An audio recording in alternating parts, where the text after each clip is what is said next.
Hello everyone, welcome back to our YouTube channel Mentor NSA. मैं आकाश चौधरी आप सभी का अपने यूट्यूब चैनल पर बहुत बहुत स्वागत करता हूं और आशा करता हूं कि आप सभी को हमारी वीडियोस पसंद आ रही होंगी। तो चलिए शुरू करते हैं आज का हमारा स्पोकन बैच डे 41, जिसमें हम पढ़ने वाले हैं फ्यूचर कॉन्टिन्यूअस के नेगेटिव स्ट्रक्चर और उसकी प्रैक्टिस एक्सरसाइज के बारे में। चलिए शुरू करते हैं, लेकिन अगर आप लोग हमारे चैनल पर नए हैं और आप लोगों ने अभी तक चैनल को सब्सक्राइब नहीं किया है तो मेंटर एनएसए को सब्सक्राइब करके उसके बेल आइकन को प्रेस कर लें, क्योंकि यहां पर आपको इतनी इंपॉर्टेंट वीडियोस मिलती रहेंगी। चलिए शुरू करते हैं। देखिए, आज का जो हमारा टॉपिक है वो है, सबसे पहले हेडिंग मैंने बनाई हुई है English spoken batch day 41 future continuous tense part 2। Part 2 में हम पढ़ेंगे नेगेटिव स्ट्रक्चर के बारे में और उसकी प्रैक्टिस एक्सरसाइज के बारे में। तो मैं यहां पर आज आपको बताऊंगा फ्यूचर कॉन्टिन्यूअस टेंस के नेगेटिव स्ट्रक्चर के बारे में, उसमें कौन से वर्ड्स यूज होते हैं, उसकी क्या पहचान होती है, ठीक है ना। विद एग्जांपल्स हम बहुत डिटेल में बहुत अच्छे नोट्स के साथ इस टॉपिक को कवर करने वाले हैं। तो चलिए शुरू करते हैं। देखिए, सबसे पहले यदि मैं बात करूं तो हमारे सामने आता है फ्यूचर कॉन्टिन्यूअस टेंस का इंट्रो, उसका क्या, नेगेटिव का। क्योंकि अफर्मेटिव हम इससे पहले पार्ट में कंप्लीट कर चुके हैं, तो आपके सामने लिखा हुआ है future will be plus verb की आईएनजी फॉर्म, यानी कि फ्यूचर कॉन्टिन्यूअस टेंस हमारा चल रहा है। तो अब इसकी पहचान के बारे में बात करते हैं। क्योंकि नेगेटिव है तो नेगेटिव में हो जाता है नहीं रहा होगा, नहीं रही होगी, नहीं रहे होंगे या नहीं रहा होगा। बात समझ में आ गई। तो यहां पर आपको एक चीज देखने को मिली जो कि हमारा नोट, क्या है, नोट, जिसका मतलब होता है नहीं। नेगेटिव सेंस में, नकारात्मक सेंस में हम इसका यूज करते हैं। चलिए जल्दी से इसके सेकंड पॉइंट को समझ लेते हैं। The future continuous tense negative is used to describe an action that will not be happening at a particular time in the future। यानी कि इसका मतलब क्या हुआ कि जो फ्यूचर कॉन्टिन्यूअस टेंस है नेगेटिव वाला, वो क्या डिस्क्राइब करता है, एक ऐसे एक्शन को जो कि हो ही नहीं रहा होगा एक पर्टिकुलर टाइम फ्यूचर में, जो नहीं हो रहा होगा उसको रिप्रेजेंट करता है फ्यूचर कॉन्टिन्यूअस का नेगेटिव। बात समझ में आ गई। फ्यूचर कॉन्टिन्यूअस की पहचान मैंने आपको बताई थी, रहा होगा, रही होगी, रहे होंगे। लेकिन जब हम बात करते हैं नेगेटिव की, तो नेगेटिव में क्या हो जाता है, नोट लग जाता है, यानी कि नहीं लग जाता है, तो वो बन जाता है नहीं रहा होगा, नहीं रही होगी और नहीं रहे होंगे। ये बात आपको समझ में आ गई। चलिए जल्दी से अब मैं आपको बताता हूं इट शोज, ये क्या शोज करता है, क्या दर्शाता है। तो देखिए number 1, an action that will be in progress in the future but in negative form. यानी कि एक ऐसा जो एक्शन है जो क्या होगा, प्रोग्रेस नहीं हो रहा होगा, किसमें, फ्यूचर टेंस में आगे। Meaning the action will not continue, यानी कि कंटिन्यू नहीं रहेगा, और विल नॉट बी हैपनिंग, और वो नहीं हो रहा होगा। चलिए अब स्ट्रक्चर के बारे में बात कर लेते हैं कि हमारा स्ट्रक्चर कैसा होता है इसका। तो देखिए, सब्जेक्ट विल नॉट या फिर इसकी शॉर्ट फॉर्म वॉन्ट लगा सकते हैं, दोनों में से कोई एक यूज होगी, बी आ जाएगा। वर्ब की फर्स्ट फॉर्म में आईएनजी, इसका मतलब क्या होगा, देखिए, यानी कि अगर गो है तो इसमें हम आईएनजी लगा देंगे तो ये बन जाएगी गोइंग। क्या बन जाएगी, गोइंग। और अगर प्ले है, प्ले में हम आईएनजी लगा दें तो क्या बन जाएगी, प्लेइंग। तो क्या हो जाएगा, इसके साथ जो वर्ब आएगी वो आएगी आईएनजी वाली, ठीक है ना। देखिए, तो सब्जेक्ट प्लस विल नॉट या वॉन्ट भी वर्ब की फर्स्ट फॉर्म में आईएनजी प्लस ऑब्जेक्ट, या इसकी जगह पर आपको टाइम एक्सप्रेशंस मिल जाएंगे, जैसे नेक्स्ट वीक, टुमारो, इस तरीके से आपको देखने को मिल जाएंगे। आगे हम डिटेल में उनके बारे में बात करेंगे। चलिए, यहां तक आपको स्ट्रक्चर समझ में आया होगा। अब बात कर लेते हैं सेंटेंस के स्ट्रक्चर की, कि सेंटेंस में आपको क्या क्या देखने को मिलेगा। तो देखिए, सबसे पहले मैंने यहां पर डाला हुआ है स्ट्रक्चर टेबल, ठीक है ना। अब सबसे पहले पार्ट है यहां पर, और यहां पर उसका एग्जाम्पल है। तो देखिए, सब्जेक्ट में कौन कौन से सब्जेक्ट यूज हो सकते हैं, आई हो सकता है, वी हो सकता है, यू हो सकता है, ही, शी, इट और दे, या फिर कोई नेम भी आप यहाँ पर देख सकते हैं। यहाँ पर कोई नेम जैसे राम, श्याम, सुमित, अमित, आकाश, इस तरीके से देखने को मिल सकते हैं। देन उसके बाद ऑक्सिलरी वर्ब या तो विल नॉट आ जाएगा या फिर वॉन्ट आ जाएगा, कोई एक। फिर मेन वर्ब यानी कि जो मेन वर्ब होगी हमारी, उसमें क्या हो जाएगा, बी के साथ वर्ब की फर्स्ट फॉर्म में आईएनजी। जैसा मैं अभी एग्जांपल लेकर आया, जैसे कम है, इसमें हमने आईएनजी लगाया तो क्या हो जाएगा, ई हट करके हो जाएगा कमिंग, आईएनजी लग जाएगा ई हटाकर, तो ये आईएनजी फॉर्म बन गई। फिर आ जाएंगे टाइम एक्सप्रेशन, जो मैंने बताया आपको, एट 5 PM, टुमारो हो जाएगा, नेक्स्ट वीक हो जाएगा, एटसेट्रा। और भी काफी सारे हैं, आगे हम बात करेंगे, क्योंकि हमें ये टॉपिक इतना डिटेल में समझना है ताकि आपका कोई कंफ्यूजन रहे ही ना। बात समझ में आ गई? चलिए अब हम बात कर लेते हैं यहाँ पर एग्जाम्पल्स की, क्योंकि एग्जाम्पल तो मैं साथ के साथ आपको समझाने वाला हूं ताकि आपको कोई भी दिक्कत परेशानी ना आए। तो सबसे पहले यहाँ पर हेडिंग क्या बनी हुई है हमारी, एग्जाम्पल। तो नंबर 1 क्या कहता है, देखिए, मैं रात में पढ़ाई नहीं करूंगा या करूंगी, या मैं रात में पढ़ाई नहीं कर रहा हूंगा, नहीं आ गया तो मैं के लिए आई, फिर विल नोट बी सेम, फिर स्टडी में हमने क्या कर दिया, देखिए सामने आपके है STUDY और इसमें हमने क्या जोड़ दिया, ING जोड़ दिया, तो मिलकर ये क्या बन गया, स्टडिंग। और एट नाइट टाइम एक्सप्रेशन हो गया, अभी बताया था। आई will not be studying at night, मैं रात में पढ़ाई नहीं करूंगा या नहीं करूंगी, या नहीं कर रहा हूंगा या नहीं कर रही होंगी। बात समझ में आ गई? चलिए एक और एग्जांपल है, देखिए, वह कल सुबह काम पर नहीं जाएगा या नहीं जाएगी। देखिए, तो वह लड़की है तो she want be working tomorrow morning, तो वॉन्ट भी आ गया यहाँ पर, और उसके बाद वर्ब की फर्स्ट फॉर्म में आपको क्या देखने को मिल गया, ING देखने को मिल गया। अब यहाँ पर एक हैशटैग करके मैंने बात क्या करी है, हेल्पिंग वर्ब्स यूज्ड, और एक नोट करके बात लिखी है। तो देखिए, अगर मैं पहली बात करूं, विल नोट या फिर शॉर्ट फॉर्म में वॉन्ट का यूज होगा, ये बात याद रहेगी। और नोट में shall not is rarely use in modern English. जब मैंने आपको फ्यूचर टेंस शुरू कराया था, तभी मैंने आपको एक बहुत इंपॉर्टेंट बात बोली थी कि मॉडर्न इंग्लिश में शैल का यूज नहीं होता है, वो बहुत रेयरली यूज होता है शैल का। अब सभी सब्जेक्ट्स के साथ हम किसका यूज करते हैं, विल का। अब वो चाहे आई हो, वी हो, ही हो, शी हो, इट हो, दे हो, या कोई नेम हो, सभी के साथ हमें यूज करना है विल का। ये बात यहां तक आपको क्लियर हो गई होगी। चलिए फटाफट आगे बढ़ते हैं। देखिए, नेक्स्ट है हमारा वर्ब फॉर्म रूल। अब जरा इसको भी समझ लेते हैं, ये क्या कहना चाह रहा है और क्या समझाना चाह रहा है। तो देखिए, अब यहां पर मैं बात कर रहा हूं आपके सामने वर्ब फॉर्म रूल। सबसे पहला पॉइंट है हमारा, ऑलवेज यूज वर्ब की फर्स्ट फॉर्म में ING, यानी कि देखिए, अब मैं आपको एक बात बहुत अच्छे से समझा देता हूं। आपको देखने को मिलेगा, जैसे यहाँ पर गो है, ठीक है ना, फिर आ जाएगा वेंट आ जाएगा, फिर यहाँ पर आ जाएगा गो वेंट गोन, ठीक है ना, ये हो गई वर्ब की फर्स्ट फॉर्म, ये सेकंड फॉर्म, एंड देन ये थर्ड फॉर्म। ये क्लियर हो गया। अब देखिए यहाँ पर क्या आता है, अब यहाँ पर इसने कहा कि यहाँ पर वर्ब की फर्स्ट फॉर्म में ING, जैसे गो हुआ तो गो में हमने क्या कर देना है, ING का यूज कर देना है, तो ये क्या बन जाएगा, गोइंग बन जाएगा। क्या बन जाएगा, गोइंग बन जाएगा। अब जैसे हमने यहाँ पर कम कर दिया, हमें इसमें ING लगा देना है, तो ये क्या बन जाएगा, कमिंग बन जाएगा। तो इस तरीके से हमने कौन सी वर्ब का यूज करना है, कमिंग का यूज करना है, ING का यूज करना है। अब यहाँ पर ये सेकंड पॉइंट क्या कह रहा है, नेवर यूज वर्ब की सेकंड फॉर्म और वर्ब की थर्ड फॉर्म, यानी कि वर्ब की सेकंड फॉर्म का यूज नहीं करना है, वर्ब की थर्ड फॉर्म का यूज नहीं करना है, बल्कि वर्ब की फर्स्ट फॉर्म में हमने क्या जोड़ देना है प्यारे बच्चों, ING जोड़ देना है। तो देखिए, जैसे गो में ING जोड़ा, गोइंग बन गया, कम में ING लगाया, कमिंग बन गया, प्ले में ING लगाया, प्लेइंग बन गया, टीच में ING लगाया, टीचिंग बन गया।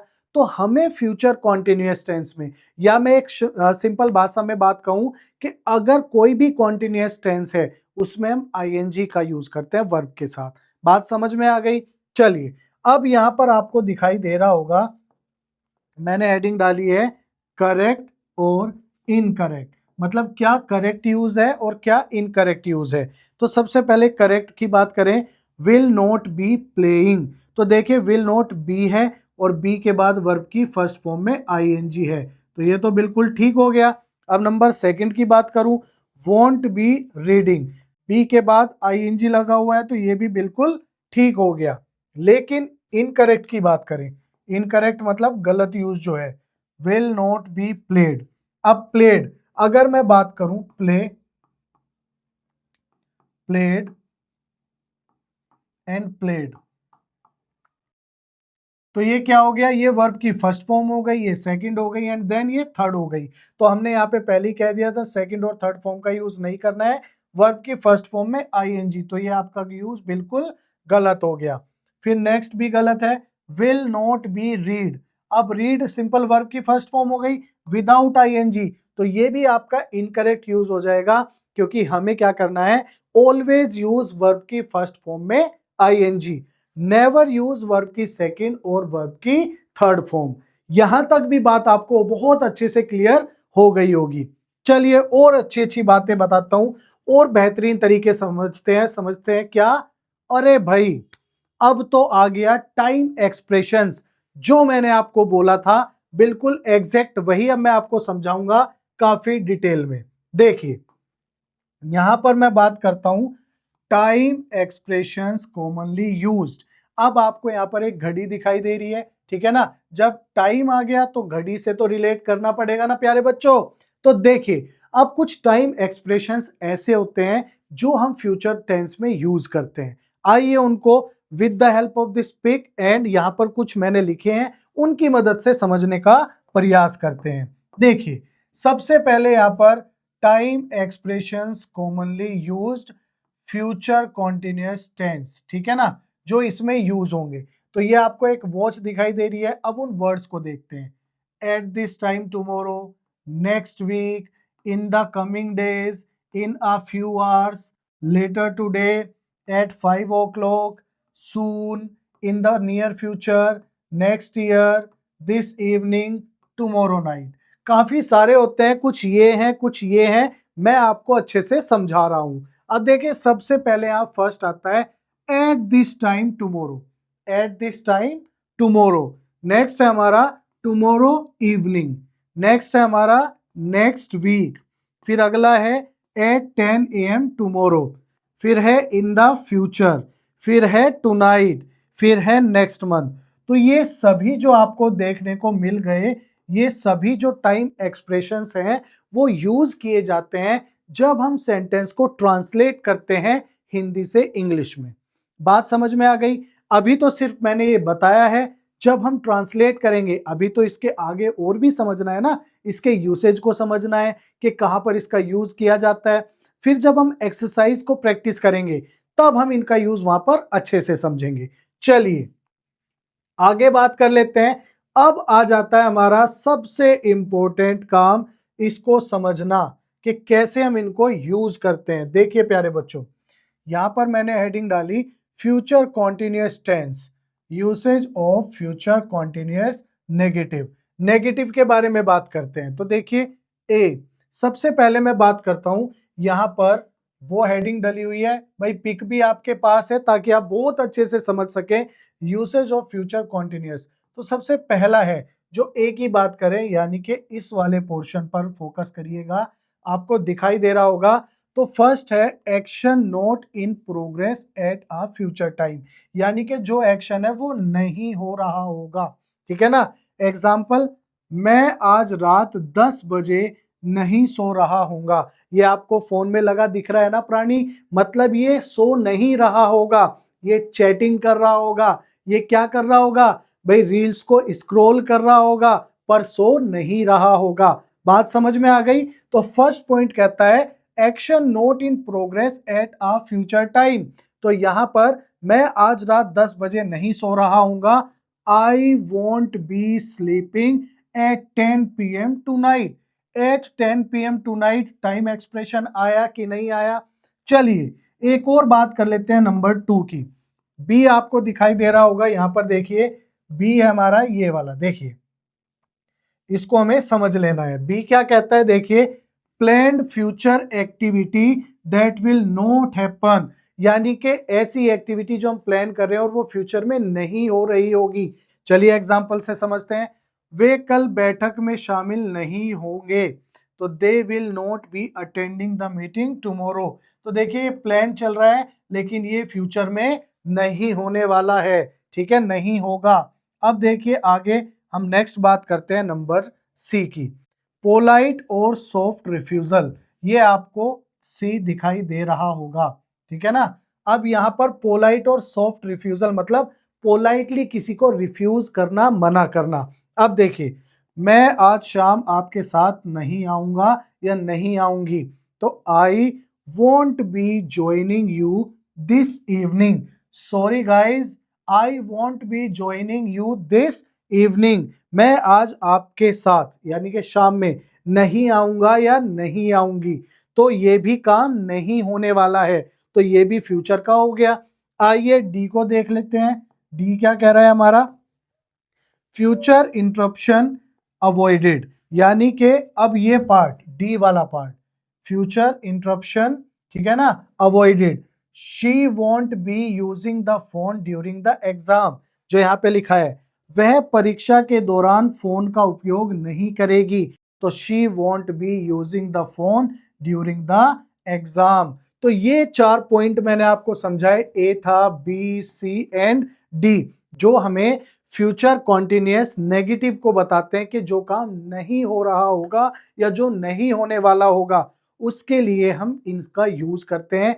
इन पॉइंट से हम आइडेंटिफाई कर सकते हैं। चलिए अब आगे बात कर लेते हैं नेक्स्ट की। नेक्स्ट क्या कह रहा है हमारा, आइए एक सेकंड बच्चा पार्टी।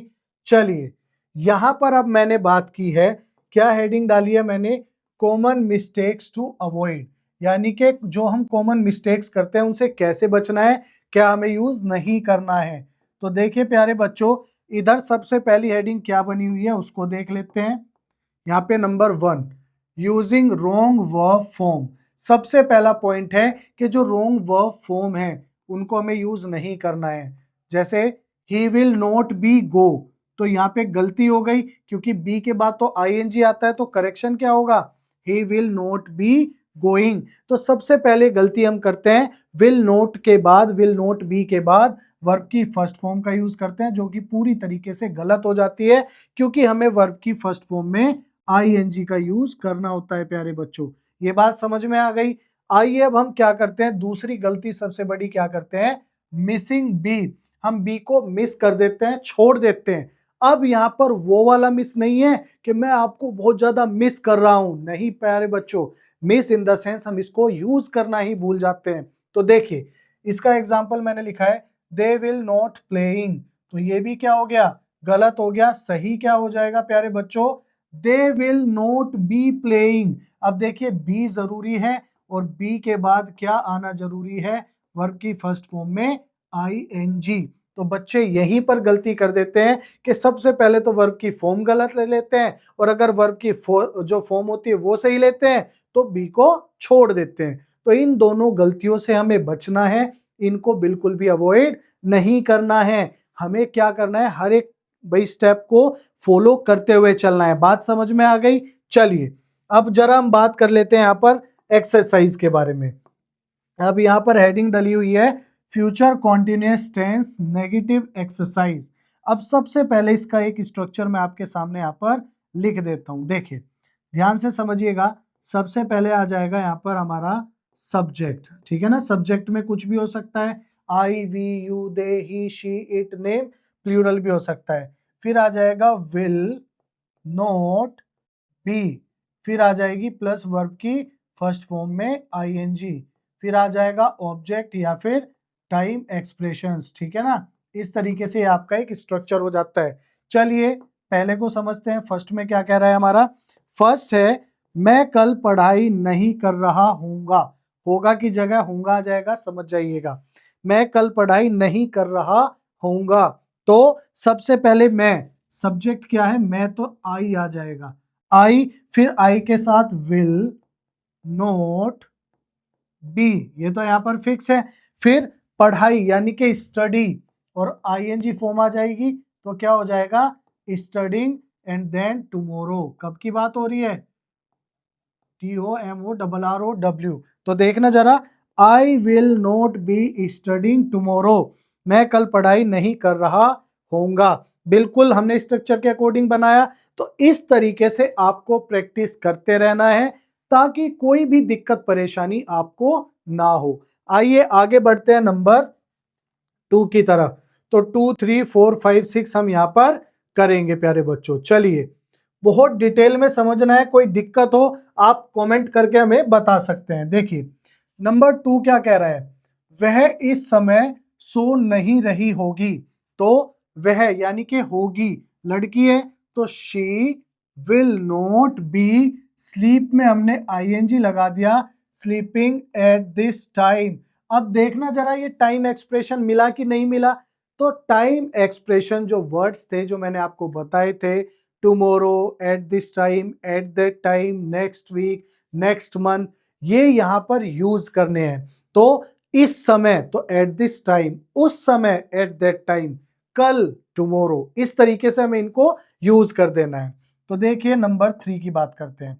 नंबर 3 है हमारा, वे अगले हफ्ते काम नहीं कर रहे होंगे। अगले हफ्ते, नेक्स्ट वीक, तो वे के लिए आ जाता है दे विल नॉट बी, वर्क में हमने क्या जोड़ दिया, आईएनजी लगा दिया, नेक्स्ट वीक। वे अगले हफ्ते काम नहीं कर रहे होंगे, they will not be working next week. आइए नंबर 4 की बात करते हैं। नंबर 4 क्या कह रहा है, हम शाम को यात्रा नहीं कर रहे होंगे। शाम को, हम के लिए वी आ जाता है, we will not be, travel में हमने आईएनजी को लगा दिया, we will not be travelling in the evening. बात समझ में आ गई? चलिए प्यारे बच्चों, नेक्स्ट हमारा क्या कहता है नंबर 5, वह कल परीक्षा नहीं दे रहा होगा। वह कल परीक्षा नहीं दे रहा होगा, तो लड़का है तो he will not be, take plus ING, देखिए ये वाला समझिए, टेक प्लस आईएनजी, तो हम ई को हटा करके क्या कर देते हैं, आईएनजी जोड़ देते हैं, तो वो बन जाता है हमारा टेकिंग। बात समझ में आ गया? तो देखिए, ही will not be taking the exam tomorrow, तो वह कल परीक्षा नहीं दे रहा होगा। नेक्स्ट की बात कर लेते हैं। नेक्स्ट है नंबर 6, मैं रात को टीवी नहीं देख रहा होऊंगा। होऊंगा, तो मैं के लिए I will not be watching TV at night. At night, next week, at this time, in the evening, tomorrow, ये सब टाइम एक्सप्रेशंस हैं जो हमें यूज करने होते हैं। बात समझ में आ गई? तो I will not be watching TV at night, मैं रात को टीवी नहीं देख रहा हूंगा। चलिए अब हम आगे के सेंटेंसेस को समझते हैं।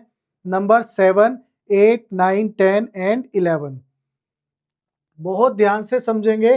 कोई दिक्कत परेशानी हो तो कमेंट करके बता दीजिएगा। देखिए, बच्चे मैदान में नहीं खेल रहे होंगे। अब एक बहुत इंपॉर्टेंट बात आपको बता देता हूं, यहां पर क्या होता है, एक होता है आपका सिंगुलर सब्जेक्ट, ठीक है ना, एक होता है आपका प्लूरल सब्जेक्ट। तो दोनों के साथ ही यहां पर विल नॉट बी आएगा।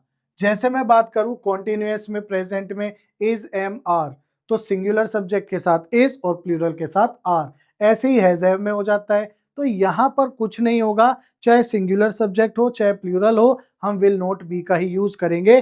चलिए इसको समझ लेते हैं। देखिए, तो द चिल्ड्रन, तो ये आपका एक प्लूरल सब्जेक्ट हुआ, लेकिन फिर भी यहाँ पर विल नॉट बी ही आएगा, और प्ले में हमने आईएनजी लगा दिया, तो the children will not be playing in the field.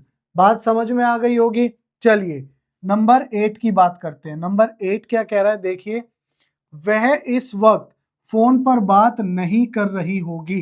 तो वह और होगी, तो लड़की हो गई, she will not B, talk में आईएनजी लगा दिया, talking on the phone at this time. Time expression. Number 9 की बात करते हैं, ठीक है। नंबर 9 क्या कह रहा है, देखिए हमारा, वे पार्टी में नाच नहीं रहे होंगे। तो वे के लिए लग जाता है दे will not B dancing at the party. Way party में नाच नहीं रहे होंगे, they will not B dancing at the party. चलिए नेक्स्ट की बात करते हैं, नंबर 10 की। हम अगले महीने घर नहीं बना रहे होंगे। हम अगले महीने घर नहीं बना रहे होंगे। तो हम के लिए we will not be building a house next month. तो हम अगले महीने घर नहीं बना रहे होंगे। We will not be building a house next month. चलिए अब हम बात कर लेते हैं हमारे 11 की। वह ऑफिस में काम नहीं कर रहा होगा। लड़का है तो he will not B, work में आईएनजी लगा दिया, वर्किंग इन द ऑफिस। वह ऑफिस में काम नहीं कर रहा होगा। ही will not be working in the office. चलिए आगे हम बात कर लेते हैं नंबर 12, 13 एंड 14, 15 एंड 16 के बारे में। तो देखिए सबसे पहले 12 की बात करते हैं। 12 हमारा क्या कह रहा है? मैं कल सुबह दौड़ नहीं रहा हूंगा। ठीक है ना? तो I will not be, run में डबल एन करके आईएनजी लग जाता है। I will not be running tomorrow morning. ठीक है ना? मैं कल सुबह दौड़ नहीं रहा हूंगा। I will not be running tomorrow morning. Number 13 की बात कर लेते हैं। 13 क्या कह रहा है हमारा? तो 13 कह रहा है वे ट्रेन से यात्रा नहीं कर रहे होंगे। तो दे विल नॉट बी, ट्रेवल में आईएनजी लगाया, बाय ट्रेन। तो वे यात्रा मतलब किससे? ट्रेन से यात्रा नहीं कर रहे होंगे। They will not be travelling by train. चलिए नंबर 14 की बात करते हैं। नंबर 14 है हमारा वह उस समय पढ़ नहीं रही होगी। लड़की आ गई तो she will not be, read में हमने क्या जोड़ दिया? ING, reading at that time. उस समय एट दैट टाइम, इस समय एट दिस टाइम, इस तरीके से वह उस समय पढ़ नहीं रही होगी। She will not be reading at that time. आगे देखिए नेक्स्ट क्या कह रहा है नंबर 15। हम फिल्म नहीं देख रहे होंगे। हम फिल्म नहीं देख रहे होंगे। We will not be, watch plus ING, watching a movie. हम फिल्म नहीं देख रहे होंगे। We will not be watching a movie. Next की बात कर लेते हैं नंबर 16। वह अगले साल नौकरी नहीं कर रहा होगा। तो he will not B, do में आईएनजी लगाया, doing a job next year. ठीक है ना? Time expression. वह अगले साल नौकरी नहीं कर रहा होगा। ही will not be doing a job next year, यानी कि कोई काम जो अगले उसमें भविष्य में नहीं हो रहा होगा। लास्ट स्लाइड है, जल्दी से देख लेते हैं। ठीक है ना? आगे देखिए नंबर 17। नंबर 17 हमारा क्या कह रहा है? बच्चे शोर नहीं मचा रहे होंगे। तो the children will not be, make plus ING, यानी कि MEKE, तो ई को हटाकर हमने आईएनजी लगाया, मेकिंग नॉइज। बच्चे शोर नहीं मचा रहे होंगे। The children will not be making noise. Next की बात करते हैं। नेक्स्ट है हमारा नंबर 18। मैं तुम्हारा इंतजार नहीं कर रहा हूंगा। ठीक है ना? तो I will not be waiting for you. मैं तुम्हारा इंतजार नहीं कर रहा हूंगा। I will not be waiting for you. Next की बात करते हैं नंबर 19।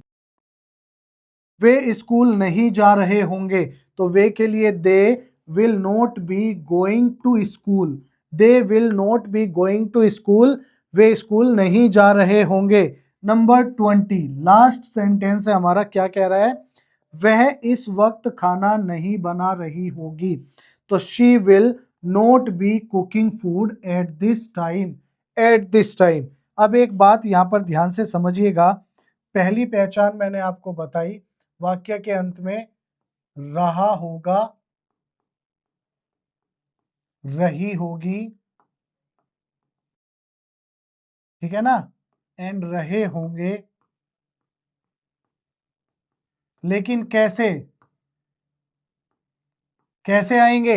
नहीं के साथ। नहीं रहा होगा, नहीं रही होगी, नहीं रहे होंगे। ठीक है ना? ऐसे इस तरीके से होगा। फिर सेकंड मैंने आपको बताई, क्या आइडेंटिफिकेशन बताई? Time expressions. टाइम एक्सप्रेशंस बताए। फिर मैंने आपको बताया उसमें हम will not B plus verb की फर्स्ट फॉर्म में आईएनजी का यूज करेंगे। बात समझ में आ गई होगी। तो इसकी पहचान होती है कि भाई जिसमें नहीं रहा होगा, नहीं रहे होंगे, नहीं रहा होगा, इस तरीके से जो सेंटेंस के लास्ट में आते हैं उससे हम पहचान कर सकते हैं। कुछ टाइम एक्सप्रेशंस होते हैं जिनसे हम पहचान कर सकते हैं, और स्ट्रक्चर भी मैंने आपको इस वीडियो में बताया। तो आज की वीडियो हम यहीं पर समाप्त करते हैं। अगर आपको लेक्चर अच्छा लगा हो, अगर आपको ये वीडियो पसंद आई हो, कि आपको नोट्स अच्छे लगे हों, समझाने का तरीका अच्छा लगा हो, तो वीडियो को लाइक, शेयर, कमेंट करके जरूर बताइएगा। और साथ ही साथ मेंटर एनएसए को सब्सक्राइब करके उसके बेल आइकन को प्रेस कर लीजिएगा। तो मिलते हैं नेक्स्ट वीडियो में ऐसे इंटरेस्टिंग टॉपिक के साथ। तब तक के लिए बाय बाय, टेक केयर।